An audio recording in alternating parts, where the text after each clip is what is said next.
For Americans, the colors red and blue are deeply linked to the Republican and Democratic parties, but it's really only been that way since the 2000 election. After all, this is what election night results used to look like on American TV. Victory. Gentlemen, let me tell you this, if they ever teach this machine to talk, you and I, well, we're out of business. The wide adoption of color television in the late 1960s and 1970s changed all that, but it still would be several decades before the media settled on the color scheme we know today. What are the hardest states to turn from blue to red, and what are the easy ones? President Obama has won every one of these blue states. He has to turn states that have been voting blue. To understand where this red state, blue state business comes from, let's go back to the very first time a television network used color maps to report election results. That happened in 1972, which also was the first year that a majority of American television households owned color TVs. Each of the big three networks broadcasted their election coverage in color. But here's what CBS did to differentiate themselves from their competition.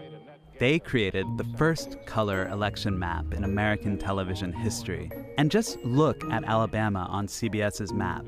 That oh-so-reliable conservative state, it was colored pure Republican blue. No, your eyes were not deceiving you. The states that Republican Richard Nixon won that night in his 1972 landslide victory were colored blue on the CBS map.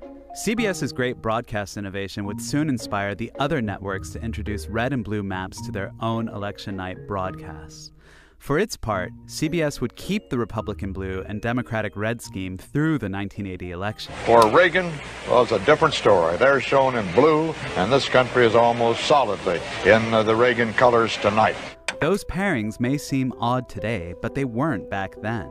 That's because blue, as NPR's Ron Elving has noted, was a color closely associated with the Union Army, led by Republican Abraham Lincoln. Red, on the other hand, was a color associated with leftists and left-leaning parties throughout the world, as it is today. In fact, NBC's 1976 election chief told the Smithsonian Magazine that it was British Tory blue and Labour Party red that influenced NBC to go with this color scheme for 20 years. You can see to look like a suburban swimming pool over there. Walter Mondale, the winner of the state of Minnesota, colored red tonight.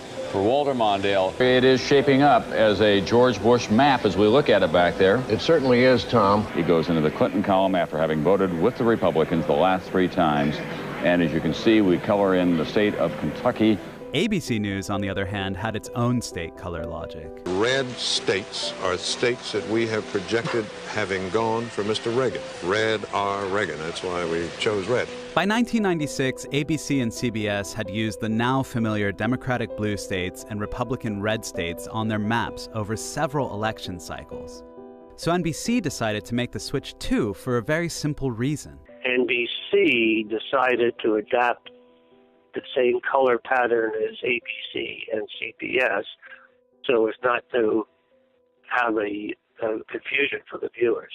But it wasn't until the 2000 election that the political concept or term red state versus blue state took hold. On that election night, the network anchors and pundits relied heavily on the colored maps to explain how close the race was between George W. Bush and Al Gore. Very soon, those red states and blue states that the country saw over and over again on TV became rooted in American culture. David Letterman was one of the earliest cultural figures to pick up on this just a few days after the 2000 election. Candidates have worked out a compromise, and thank God not a minute too soon. Here's how it's going to go. George W. Bush will be president for the red states. Al W. Gore will be president for the blue states, and that's the best we can do. Those same television maps would also help make red state and blue state a popular term among political pundits and newspaper headline writers. It was useful shorthand as memories of the 2000 election were burned into the American psyche. Over time, the term came to mean not just the states that voted for Bush and Gore, but also a way to describe the cultural values associated with American electoral geography. All this was not lost on then State Senator Barack Obama when he addressed the DNC in 2004. The pundits like to slice and dice our country into red states and blue states. Red states for Republicans, blue states for Democrats. But come election night in 2004, the term, the coloring, and the maps still stuck. Now you can see the red and blue terminology all over the place in American life. It's in modern party iconography, it's in the names of consulting groups, in coffee brands, and even at this Kentucky barbecue joint. Red State Barbecue. There's even a color now for states that could vote either Democratic or Republican. And while many may lament the divisions that the terms have brought to the country, maybe they should look on the bright side. At least it inspired CBS's Harry Smith to record this amazing song. I'm from a red state. I'm from a blue one. We met in the middle and don't see eye to eye. She's a bleeding heart. Yours is made of stone. Sometimes I wonder how we get by. But when the talk turns to love,